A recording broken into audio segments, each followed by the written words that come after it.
The reason is, you see, it's logically true that something cannot bring itself into existence. If the universe did not exist, it would still be true that something could not bring itself into existence. The truth would still be true whether or not it was known and whether or not the universe existed. Also, if logical absolutes, being true or false, depends on the existence of the physical universe, then they would stop having existence and meaning in the same way that gravity and motion would stop existing and have meaning. But this would mean that logic is a property of the physical universe in the same way that gravity and motion are properties of the universe. But gravity and motion can be measured and tested.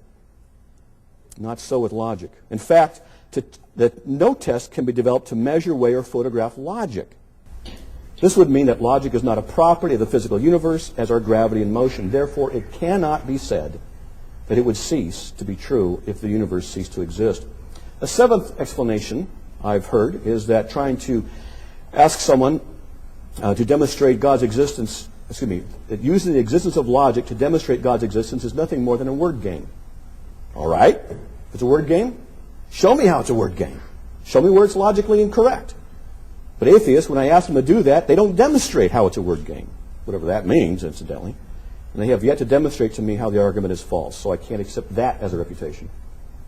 The eighth and final explanation I've heard offered by atheists is that asking them to account for the existence of logic is asking the wrong question.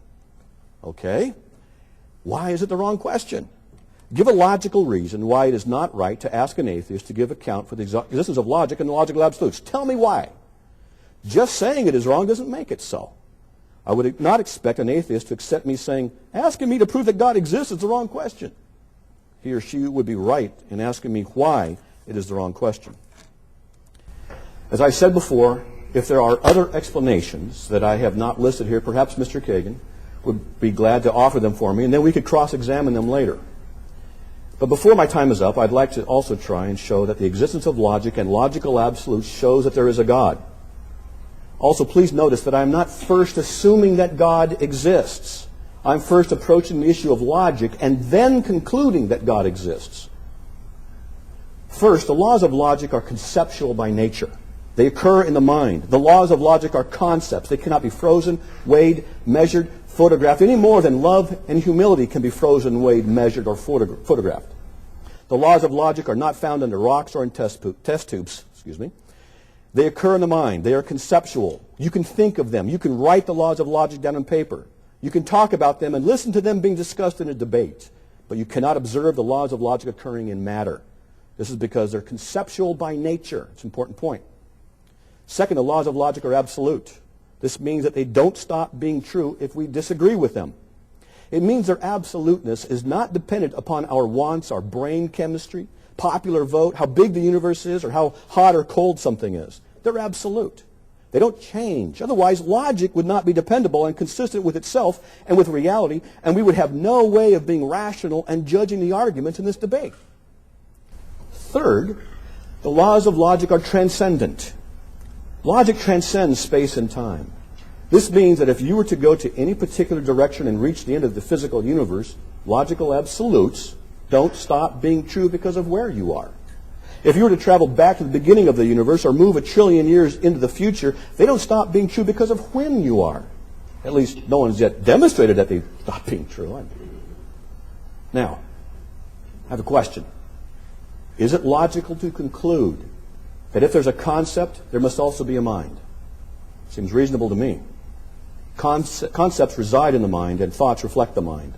Since we have absolute and transcendent logical truths which are conceptual by nature, I conclude that there is an absolute and transcendent mind that, for lack of a better term, has authored the logical absolutes. I call this absolute and transcendent mind God. Now, you may or may not agree with my conclusion. Perhaps you're like Frank and refuse to accept that someone else got into the room and arranged the coins in a logical fashion. Perhaps your worldview does not allow this argument to be true any more than Frank's presuppositions allowed him to believe someone got into the room and arranged the coins. But as I said before, proof is different than persuasion. Now I again turn my attention to you, Edwin. You may or may not like my conclusion, but whether you do or do not, and no disrespect meant, your liking or disliking it has no bearing on it being true or false. If my argument is not valid, please demonstrate to me how it is not valid. Please give me a logical explanation stemming from your atheistic perspective that accounts for the existence of logical absolutes. Of course, in order to do this, you would need to use logic. I would even go so far as to say that to do so, you have to borrow from the Christian worldview to try and make your case in order to argue against the Christian worldview. So how do you account for the existence of logic and logical absolutes from your atheistic perspective? I don't believe you can, and I conclude it is because your atheistic worldview does not comport with reality, but the Christian worldview does. Thank you. Thank you, Reverend Slick. Edwin Kagan, your opening. Good evening, sinners.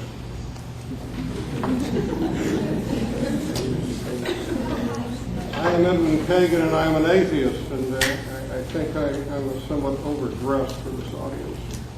I really do. Did you hear about the atheist funeral? Fellow goes and sees an atheist and says, in his conscience, he must. Here lies a sign that says, "Here lies an atheist, all dressed up and no place to go." Oh my, those sad, solemn atheists. 15 minutes, you say, the guy's in church with his kid, and the preacher takes out a watch and puts it on the pulpit, and the kid says, "What does that mean, Daddy?" And the minister says, "Not a thing, son." But here we have a time. Now, how many of you have ever met an atheist before? Well, this is great. Okay, fine. Now, how many of you believe in Zeus? Okay, you believe in Zeus. There's a green shirt believes in Zeus. How many of you believe in Odin? How many of you believe in Isis? Osiris? Neptune? Quetzalcoatl? Jehovah, the war god of the Hebrews. How many of you believe in Jehovah, the war god of the Hebrews? Quite a few hands there. God Almighty, big G, the logical imperative. Okay. Now, you see, you are atheists as to all of those other gods. All the term atheist means is without a belief in God. It's that simple, okay? Now, if you do not believe in Osiris and Poseidon and Zeus and the Titans and many others, Morris, then you're an atheist as to Horus. You don't believe in that God. So I'm merely an atheist as to one more God than you are, you see. It's that simple, okay? Now, these things get really convoluted and involved in questions of morals. I'm sure we'll get there, and questions about how you have watches and how Frank can't know whether the coins are put in the room, and there are only two possibilities, and so on. Well, of course, there usually are more than two possibilities.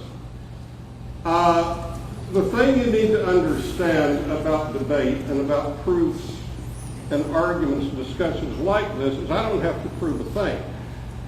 Matt has to prove something. The person who is asserting that something is true has the burden of proof. It's that simple. Now, you would think that if what Matt says is if this is so compelling a thing and so self-evident under the rules of logic, whatever that may be, not defined, that the God that is thereby revealed would also be rather self-evident, then why do we have all these different gods? Why don't we know very clearly and for certain, and if it is the will of the God or gods that people believe in the God or the gods, why give mysterious coded messages in strange places to mentally retarded children and things like that? Why not put on the moon, "I, the Lord thy God, am one. So hear, O Israel, I am the Lord thy God"? Why not put on every radio and television station simultaneously the great message of salvation? Why let people take chances with their immortal souls? But of course, that's what God's always done in the storybook. God supposedly knows what he's doing, creates people. He's not happy with the results, so he creates a flood to kill them all. Even little children in or out of the womb, depending on your predilection, they're scratching on the side of the ark of salvation, being shoved back down. and only 4 breeding couples survive, Noah and his wife unnamed, maybe Joan of Arc, I don't know, and their 3 sons and their unnamed wives are the only breeding people. Then things go along and they replenish the earth, and then things get sinful again. God sends a mythical exodus from Egypt into the land of Canaan, not for a war of conquest, but a war of extermination, where they morally slaughter every living thing, let everything that has breath be dead, conquer and kill every one of those creatures of the one God who made them all. Then things still aren't going so well, so God decides that it's necessary to have a child sacrifice. So God, in following the form of Zeus and various other divinities of the time, makes a baby on the body of an unwed